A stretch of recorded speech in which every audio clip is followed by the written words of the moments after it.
Apple podcast title, The Raja of Mirth, Uncovering John Larkin Early Hollywood and Vaudeville History. Apple podcast description. Join us for a fascinating deep dive into the extraordinary yet largely forgotten life of African-American actor John Larkin. Using biographical sources, we explore his 40-year career, from touring the globe with minstrel shows and vaudeville troupes in the early 1900s to becoming what one 1933 newspaper called the highest-paid Negro actor in Hollywood. We uncovered the mysteries of his birth, his secret family in Australia, and the paradox of a highly respected character actor relegated to uncredited roles in 1930s cinema. Perfect for fans of Black Hollywood history, early 20th century entertainment, and untold historical biographies. Imagine for a second being billed across the globe as the Raja of Mirth. I mean, that is quite the title. Right, or having the curtain rise to these just roaring crowds and you're introduced as the funniest colored comedian in the world. Which was a massive deal for that era. Exactly. Like, imagine spending decades crossing oceans, headlining international tours, and basically building this absolute empire on the vaudeville stage. You're a titan of early entertainment at that point. You really are. Yeah. But then picture the camera rolling a few decades later, and you've been reduced to playing uncredited, nameless background roles in Hollywood movies. It's a really jarring shift. Yeah, and here's the real kicker. While playing those silent, uncredited background roles, you are allegedly the highest paid Black actor in town. It's just a massive head-spinning contradiction. It really is. So if you're a fan of Black Hollywood history, early 20th century entertainment, or if you just love uncovering untold historical biographies, you are in the exact right place. Absolutely. Because today we're going on a deep dive into the extraordinary, yet honestly largely forgotten life of African-American actor John Larkin. It really is a staggering story, and one that's been sitting quietly in the margins of history for just far too long. Yeah. We're pulling our insights today from a single, deeply fascinating Wikipedia article that attempts to piece together Larkin's massive 40-year career. 40 years. Yeah. And when you look at the sheer scope of what this man accomplished, it forces you to completely rethink how we view early Hollywood, the vaudeville era, and really the very concept of historical legacy. Okay, let's unpack this because the volume of work we are looking at is just wild. It's unprecedented for a lot of performers. Right. We're talking about a career spanning from the late 1890s all the way to 1936. A huge window of time. And that covers stage acting, songwriting, producing his own shows, and then right at the dawn of the sound film era, pivoting to accumulate nearly 50 film credits in just 6 years. It's an incredible work ethic. But before we even get into all those accomplishments, we run into a major historical mystery right out of the gate. We do. We have conflicting sources just trying to figure out when and where the man was born. Yeah, and that discrepancy immediately sets the tone for the complexities of historical record-keeping, especially when we're talking about marginalized artists of this era. The paper trail is just incredibly fragmented, right? Exactly. If you pull up the Internet Movie Database, IMDb, it lists his birth year as 1877 and his birthplace as Wilmington, North Carolina. Yeah. But then we have an actual physical scrapbook of his. Which is amazing that it even survived. It really is. It's this fragile piece of history preserved at Emory University, which they acquired back in 2000. And according to the archives connected to his own personal scrapbook, he was born in 1882 in Norfolk, Virginia. That is a 5-year gap. Yeah. And a completely different state. Like, how does history just lose track of half a decade for someone who had become a global star? Well, it speaks volumes about the systemic erasure in late 19th century documentation. Birth records for African Americans in the post-Civil War South were often incomplete, lost, or simply never filed. They just didn't exist in the formal record. Right. We literally have to rely on a preserved scrapbook to figure this out. A collection of ticket stubs, clippings, and handwritten notes just to piece together the basic facts of his existence. But regardless of whether he was born in 1877 or 1882, the sources agree that by the twilight of the 19th century, John Larkin, or Jolly John Larkins, as he was often billed, right? Exactly. He was already making waves as a professional entertainer. So, if we're looking at the late 1890s, where does a performer like Larkin even get his start? Is he just doing local theater, or was he part of something bummer? He started massive.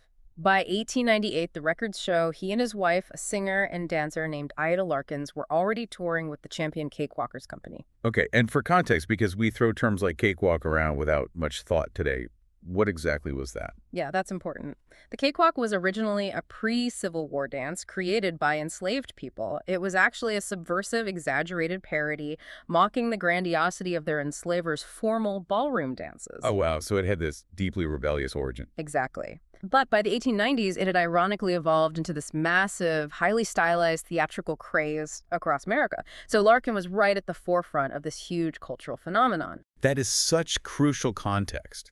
It wasn't just a dance. It was a layered, complex piece of cultural history. It really was. And he keeps building on that momentum. By 1900, the sources place him and Ida with Boom's Black Diamond Company. Yes. But from what I'm reading, he wasn't just up on stage delivering punchlines. He was the principal comedy performer, sure, but he was also the stage manager. What's fascinating here is that from the very beginning, Larkin had an incredible mind for the business and the invisible mechanics of theater. He wasn't just waiting around for direction. No, he wasn't waiting for someone to hand him a script or tell him where to stand. He was a manager, a producer, a creator. And you see that business acumen kick in when his personal life hits a bump. Right, 1901. Yes, his wife Ida leaves the show in 1901. Which you'd think might derail a husband and wife act entirely. For a lot of performers, it absolutely would have, but Larkin simply restructured. He brought in a new performing partner named Dora Patterson, revised the entire act into Larkins and Patterson, and together they starred in a musical called A Trip to the Jungles during the 1902 and 1903 seasons. So he was just incredibly adaptable. Always looking for the next opportunity to expand his footprint. And he didn't limit himself to just one project at a time either.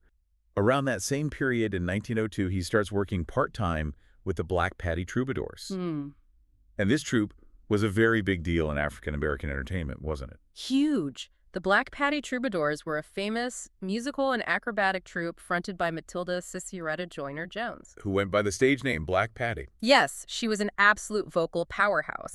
And Larkin joined them not just as a singer, but as a creative force. He was writing songs for their acts. That's incredible. And there's actually a tangible piece of this history held by the Library of Congress today. Yes, it's sheet music from 1907 for a song he wrote called A Royal Coon. It was published by Will Rossiter out in Chicago. And right there on the cover of the sheet music, preserved for over a century, is John Larkin's smiling face. It is amazing that those artifacts still exist. It really is. And that collaboration paid off beautifully because his earlier musical A Trip to the Jungles ended up being completely revised specifically as a starring vehicle for Black Patty herself. Yes, they renamed the show A Trip to Africa. Right, and it played for years, from 1908 to 1911, with Larkin featured as the star comedy performer. He was everywhere. But as much as I love hearing about his time on stage, the source material points out something even more impactful about his offstage role during these years. This is a crucial point. When the Troubadours were on hiatus, he was running his own outfit, the Jolly John Larkin's Musical Comedy Company. And that is where we see his true historical weight. He was the boss, he was organizing the tours, managing the payroll, and most importantly, deciding who got hired. And the people he hired were no small names. Not at all. The musical directors he chose to employ went on to become monumental figures in American music. From 1906 to 1907, he hired a man named James Reese Europe to be his musical director. Wow. And a few years later, for his 1911 to 1912 tour of a show called Royal Sam, he brought on H. Lawrence Freeman. Now, for listeners who might not recognize those names offhand, just how significant are they? They are historically renowned African-American composers who quite literally helped shape the sound of the 20th century. Larkin wasn't just a comedian, he was an incubator for Black excellence. He provided a platform, a stage, and a steady paycheck for musical geniuses who were pushing the boundaries of what American music could be. He was literally funding the future of music while making audiences laugh. Exactly. That is an incredible legacy to hold just within the United States alone. But he didn't stop there. The timeline shifts to 1917. America is entering World War I. Larkin is around 40 years old at this point, and instead of slowing down, he takes over the leadership of the Dandy-Dixie Minstrels. And this kicks off a solid decade of world tours. Yeah, the sources list him taking shows to London, China, South Africa, Australia, and New Zealand. He is taking this theatrical experience completely global. And you have to put yourself in the shoes of a touring artist in 1917 to understand the sheer logistics of that. We are talking about weeks-long journeys on steamships, managing a large troupe of performers, their instruments, and their costumes across entirely different continents and cultures. Right in the middle of a world war. Yes, it requires immense capability as a leader. It also speaks to the universal appeal of his comedic timing and his musical talents. Comedy doesn't always translate across borders, but Larkin found a way to make the whole world laugh. But here's where it gets really interesting. Because while he is successfully navigating these massive global tours and managing all these moving parts, his personal life down in Australia becomes incredibly complicated. Highly complicated. In September 1920, the records show he gets married at St. Peter's Church in East Sydney. His new bride is a vaudeville actress named Elsie Levine Morris, who had previously performed in India and all over Australia. And just as a quick side note, on that marriage certificate, his age is listed as 37. Which definitely lends a lot of weight to that 1882 birth year from the Emory University scrapbook. It does align perfectly with the later birth date, but the marriage to Elsie was unfortunately deeply troubled from the start. Yeah, the historical record paints a rather messy reality offstage. It does. Larkin was reported to be gambling large sums of money, which created severe financial and emotional disharmony in the relationship. The isolation and transience of being a global touring artist can take a heavy toll, and in Larkin's case, it led to a complete fracture. He just walked away, right? She did. In March 1923, he deserted Elsie. He simply left, and she never heard from him again, eventually being granted a divorce for desertion in 1928. It's a sad end to that chapter. But wait, because the source material drops an absolute bombshell right here. It really does. A development that nobody in the 1920s could have ever seen coming. Thanks to modern science, we now know that his time in Australia left an even bigger, entirely secret legacy. Completely hidden from the public. While he was there, he had a relationship with a costume designer named Rachel Anderson, who went by Ray. Together, they had two daughters, Olga, born in 1919, and Joan, born in 1924. But that's not even the end of it. No, it's not. Yeah. If an entire secret family wasn't enough in 2019, a DNA match revealed that Larkin had also fathered a son named Alan in Melbourne in 1920. It is a stunning revelation. For nearly a century, the full scope of Larkin's family tree was completely unknown to the public record, hidden in the shadows of his international tours. It's wild to think about. And I think it is vital to pause here and reflect on how modern technology like DNA matching is actively rewriting historical biographies today. Right. We often think of history as something fixed, like dusty old facts printed in a textbook. Right, like it's already settled. Exactly. But it is actually a living, breathing puzzle that is constantly being updated. A simple DNA swab taken in 2019 completely changes our understanding of a vaudeville star's private life in 1920s Australia. It really recontextualizes everything. It shows that beneath the public persona of the Raja of Mirth, there was a man living multiple, deeply compartmentalized lives across the globe. It is mind-blowing to think about. He has this vast, complex life, headlining theaters in Sydney and London, fathering children across continents. But eventually, the Roaring Twenties come to a crashing halt, and the world changes overnight. Quite literally overnight. The Wall Street crash of 1929 devastated the global economy. And the entertainment industry was hit incredibly hard. Live acting companies, minstrel shows, and vaudeville troupes struggled to survive because people simply no longer had the disposable income to buy theater tickets. They just couldn't afford it. Exactly. In 1930, Larkin was touring in Southern California, and he found himself staring down the barrel of a collapsed industry. He was in his early 50s by now, an age when most people are settling down, but he had to completely reinvent himself to survive. So he turned to the booming new industry operating right in his backyard, which was sound films. And reinvent himself he did. His film debut was in a Warner Brothers picture called Man to Man, which was released in December 1930. From there, he just hit the ground running with an absolute vengeance. He was working constantly. The sources tell us that between 1931 and 1936, he appeared in at least 45 films. He was working for nearly every major studio in town, MGM, RKO, Paramount, Universal Republic. He was churning out anywhere from 6 to 11 films a year. But that pivot from the stage to the silver screen came with a very harsh, very racialized reality. Yeah, this is the tough part. On a vaudeville stage, Larkin was the headliner. He was the producer. He was the man in charge. In 1930s Hollywood, the casting mores of the era dictated a very different, highly restricted path for African-American actors. Even with his massive resume. Despite his massive resume, over half of his film appearances were completely uncredited, and the roles he was offered were heavily stereotyped. He was repeatedly cast as shoeshine men servants, porters, janitors, stable hands, and slaves. It is such a jarring emotional and cultural shift. Yeah. You spend your life as the Raja of Mirth, standing in front of thousands of people, producing your own shows, and hiring musical legends, and then you are reduced to being the unnamed guy holding a door or sweeping a floor in the background of a movie scene. If we connect this to the bigger picture, it becomes even more poignant when you compare Larkin to his African-American contemporaries in Hollywood at the time. Like who? Well, you had stars like Stephen Fetchit, who was utilized almost exclusively for pure, often demeaning comedy relief.